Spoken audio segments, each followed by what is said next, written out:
Hey everybody, welcome back. This is Kathi Randall, and I am glad to have you back for yet another live stream here on our YouTube channel. This month we're going to be focusing on aEEG basic skills. It is summer, so I thought maybe something a little more light, but actually very important. So I have a series of old Q&As that I did back in the day, and all month long I'm talking about different topics. So definitely check out all of our channel and all of the live streams that are scheduled. And this month we'll be sharing some of our free aEEG resources that are over on our website. So definitely check out the show notes below, as well as you can scan this QR code.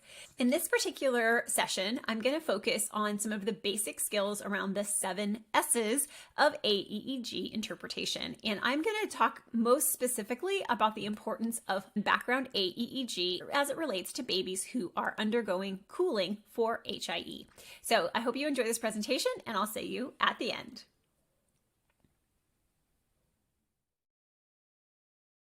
Good morning, everyone. This is Kathi Randall, and welcome to the March Q&A call.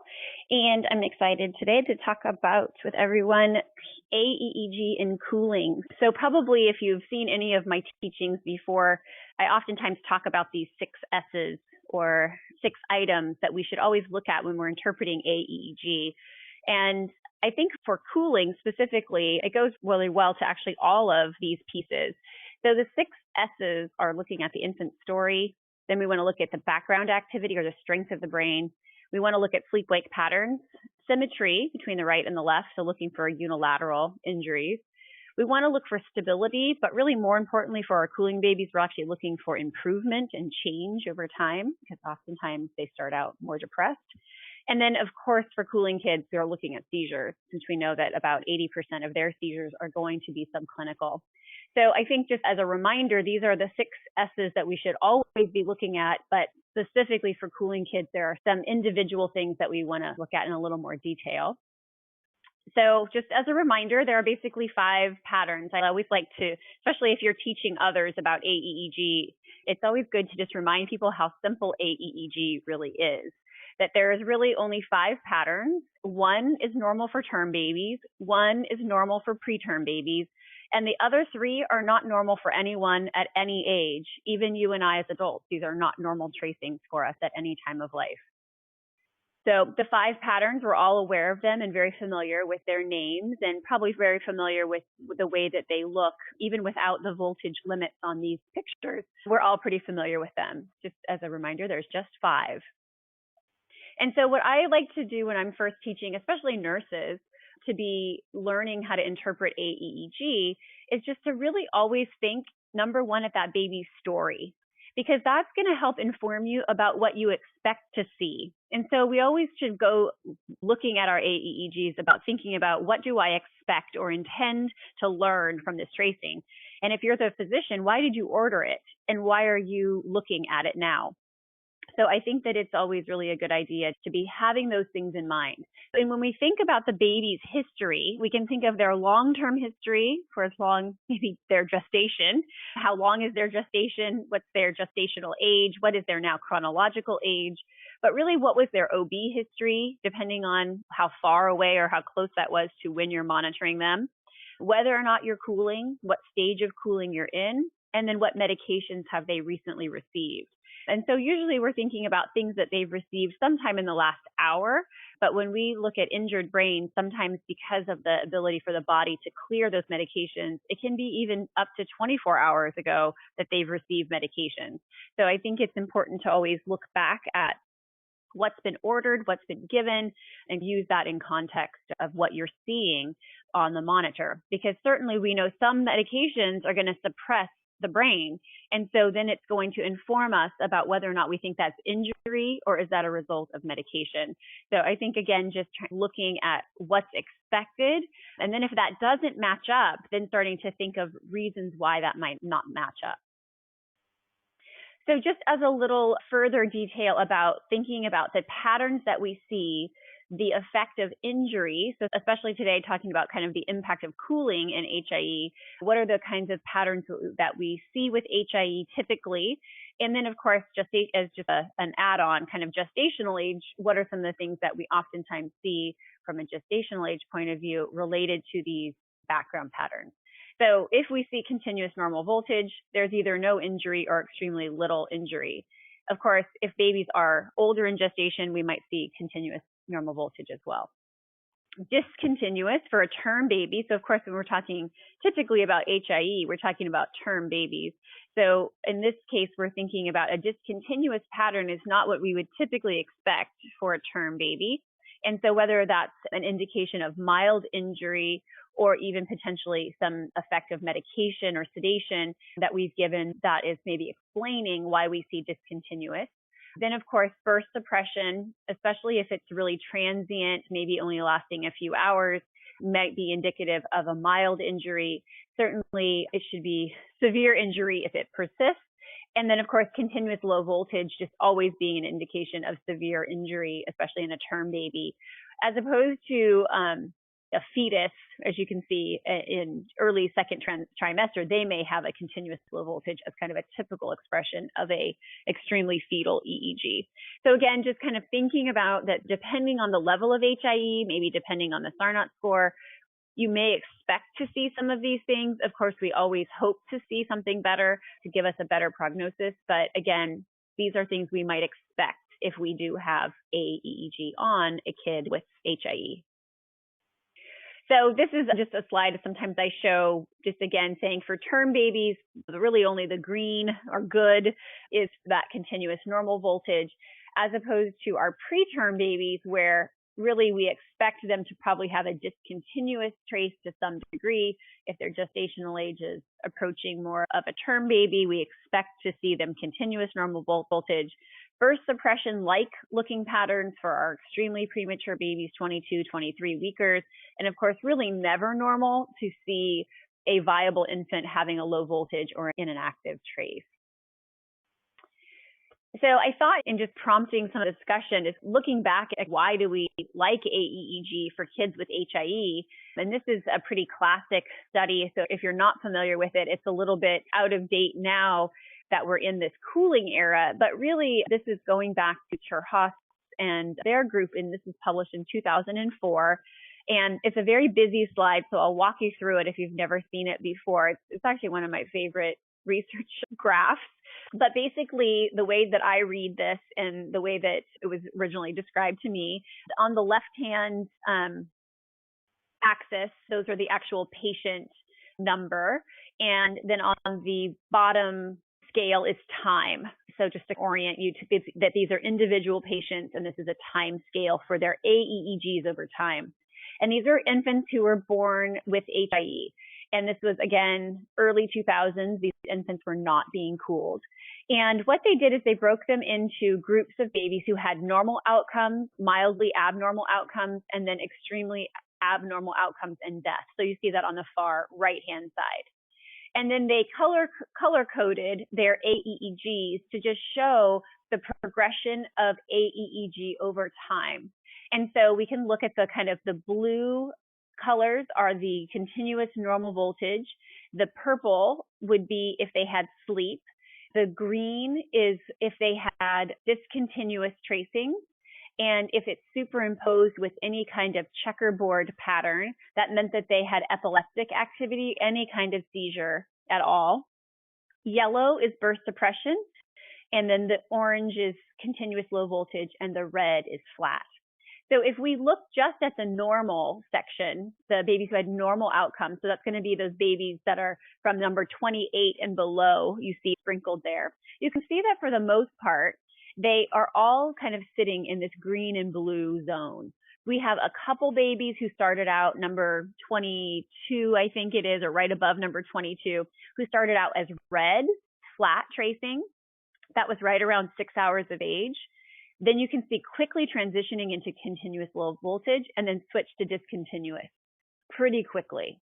Then we can look at others where they vacillate, the one that's on the very, very bottom, number 3, where it started out as burst suppression, went to discontinuous, back to burst suppression, discontinuous, and then back to a continuous normal voltage trace.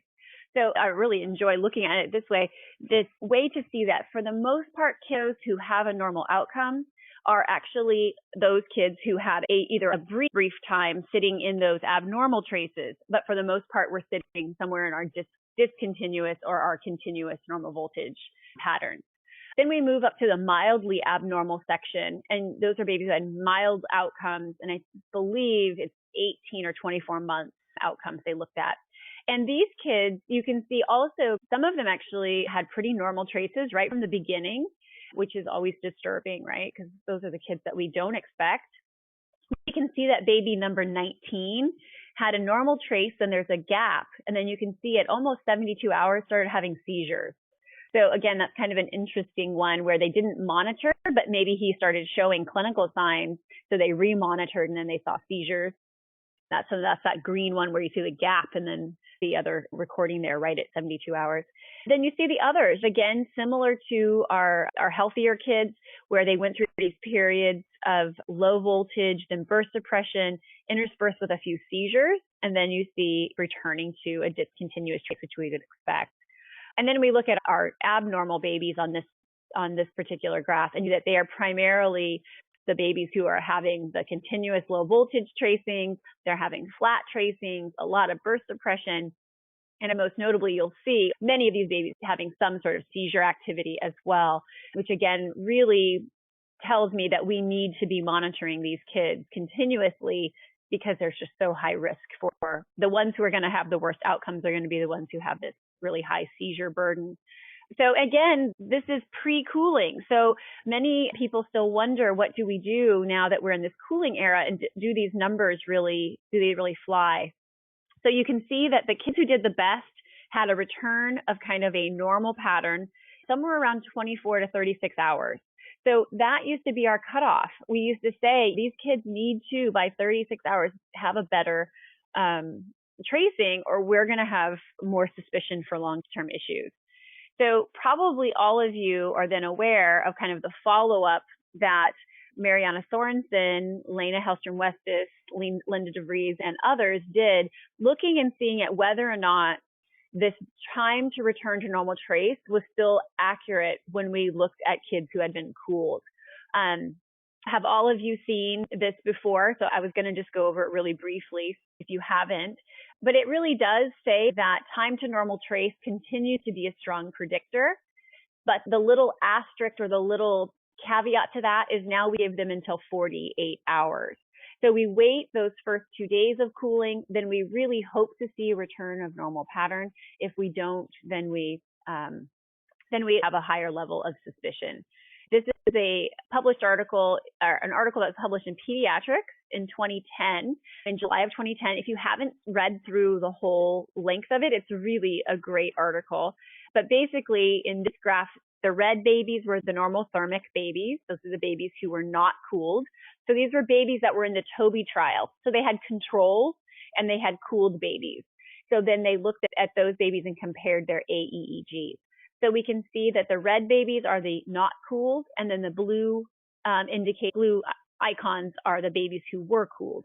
Babies who had a normal outcome have an open shape, and the babies who have poor outcome have a filled-in shape, so either a filled-in triangle or a filled-in circle, so a solid circle or a solid triangle. And then the babies who died actually are the stars. So you can see, if we just look at the babies who were cooled and who had normal outcomes, you can see the cluster there. They're mostly down there by the 0 to 6. Then we've got a few at 12 hours, a few more at 18 hours, a few more at 24 hours, a few more at 36, and the last being at 48 hours. We see the babies who had poor outcome. Some did recover by 24, only a few. So that we've got one at 24, one at 36, one at 48.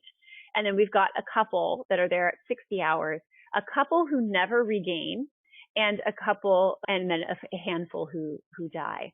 When we look at the normal thermic kids, we see, again, very similar, that the kids who had the normal outcome clustering there before 24 hours, the others sprinkled throughout, and then later we see those who either regained late or never passing away. So again, it is still relevant to look at background.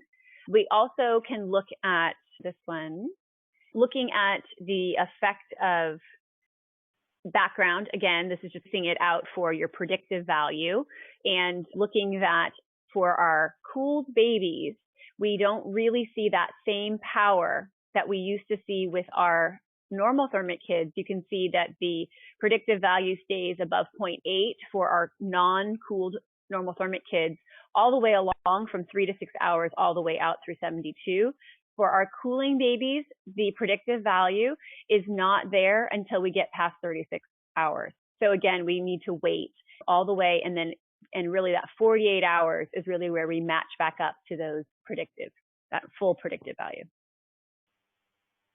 So I think just as a recap, I think it's important when we're talking about cooling babies and when we're teaching bedside staff, it's important to think about not only what is normal for age, but what's expected based on some of the other history things that we've just talked about. And it's one of the primary things that when I'm teaching bedside staff, it's one of the things that I focus on the most. So I hope that was helpful. It's just a little overview and just a few little talking points about cooling in aEEG. But are there any specific questions that you guys would like to discuss? You can go ahead if you want to either unmute yourself, you can, or if you want to just type a question, feel free. Oh, sorry, I'm seeing the questions were, what do I think of the subclassification of discontinuous low and discontinuous high? It's usually used for the preterms. This is correct. Absolutely. So there is a subclassification. It was, I think, published by Clevermoss and Olishar, and I like it. I think it is informative, especially in the preterm babies. It really does speak to the amount of discontinuity, and I think that there probably is some degree of that we see in cooling kids as well, really trying to draw that fine line between how low is low and how much higher is their high. And probably in cooling, we probably see a split similar to prematurity of probably some acuity. We probably do see some differences. But I think primarily its usefulness has been mostly looked at for preterm babies.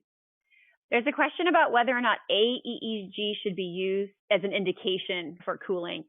This is a great question, actually. I think that aEEG in and of itself is a helpful tool during cooling.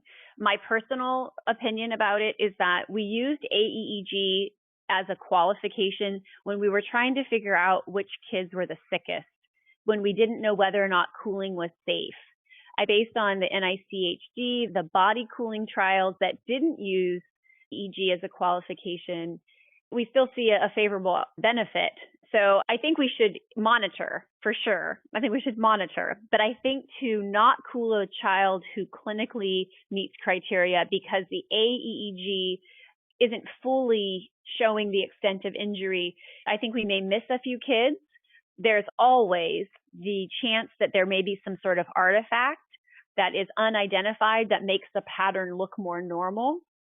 And then I worry about those kids that end up crashing or turning into a worse clinical scenario around 8 or 10, 12 hours, and that now we've not cooled and now they're in status. So I think that because we know there is such a benefit to cooling, that I don't think that we need to use aEEG anymore as a single rule in, rule out. But I think in the beginning, when we didn't know its safety, I feel like aEEG was a really smart way for us to choose infants with the most potential for benefiting. But I don't know that it's really relevant anymore. So you also ask about, great question as well. So according to this paper, and I'm going to go back here. So actually the normal trace defined in this particular article was discontinuous. So even though it is not an expected pattern for an infant of that age, because of the injury, they allowed discontinuous normal voltage. So probably, again, back to your question about high discontinuous, it was probably those high discontinuous patterns versus the low discontinuous patterns. I'd have to go back and look at it exactly, but for this study, I remember there is a page where they considered normal to be both discontinuous and continuous normal voltage. Great, you guys are using EEG as well. I think that these new devices that can do both EEG full EEG with access for our neurologists, and aEEG trending for the bedside staff are really the best of both worlds. As happens in the States, usually when we have full continuous EEG, it's only continuously recording. It's not being continuously reviewed. And I think that with aEEG, and especially during HIE, that we want to have that continuous review by the bedside team, and we don't want to miss out on that opportunity to intervene more quickly and to recognize these very subtle improvements that we might see in our kids around that 24 to 36 hours. The trend is so powerful and so easy to use. And I think that our neurology colleagues, as they begin to see that value, will really enjoy using the trend and then have the benefit of also being able to look at the details of the EEG for other subtle findings for prognosis. But for trend and prediction of normality, I think that having the trend at the bedside is so important. Looks like Gabriel is just mentioning that. Thank you. I'm glad you agree. I always wonder if I'm out there by myself thinking these things. You're using aEEG and EEG for all babies with HIE preterm below 31. That's great. And babies with congenital heart disease. Yeah, they're. Oh, great. I love that your neurophysiologists love aEEG. This is fantastic. Yeah, it's such a simple, powerful tool. I wish everyone would embrace it as much as you. Gabriel, are you using hydrogels with your preemies? Or are you using needles? Needles. So even for the small ones. You find the staff are quite keen for using the needles for the littlest ones as well. We find a lot of resistance here for needles in our small preemies. Most people will use the hydrogels for that size baby. I know there's a cardiologist very interested in aEEG at Loma Linda here in California, and she's doing a study of babies with congenital heart disease as well. So she might be someone to pair you up with at some point. Oh, back to the needle question. Gabriel's commenting that they use the gold caps for the very small preemies and then needles for maybe the older preterm. Great. Fantastic. Yes, the impedance being very low in preemies, yeah. Any other questions about aEEG and cooling today? Yeah, I think so. Gabriel's little final point here is I think every baby with high risk for brain injury should be monitored as we measure oximetry for the body and other organs. I couldn't agree more. I think there's just so much to learn by just putting on these couple of electrodes. Of course, there are limitations. We all acknowledge some of those limitations, but certainly in the case of babies with HIE, there's a lot of benefit to being able to see what's happening inside when their clinical presentation is just still so obscured by their disease, by medication. I think having the aEEG there can really reassure us to whether or not what we see is matching what's happening in the brain and help us to direct. So thank you, everyone, for coming, and have an excellent day wherever you are in the world. And thank you so much to Anita for joining us from Singapore and Gabriel from Brazil. And I'll sign off from the U.S. here. I hope you enjoyed today's presentation. It was really fun for me to go back and listen to this presentation from 2018. It's hard to believe it that many of you who are on that call are still in our community now, and I'm so grateful to have you there. So if you like videos like this, let me know in the comments below. What other questions do you have for me? And I'll be happy to answer them in future sessions. So I hope to see you next week for our next live stream, where we're going to dive into the features of a ill aEEG. So for now, this is Kathi, and I'll see you next time.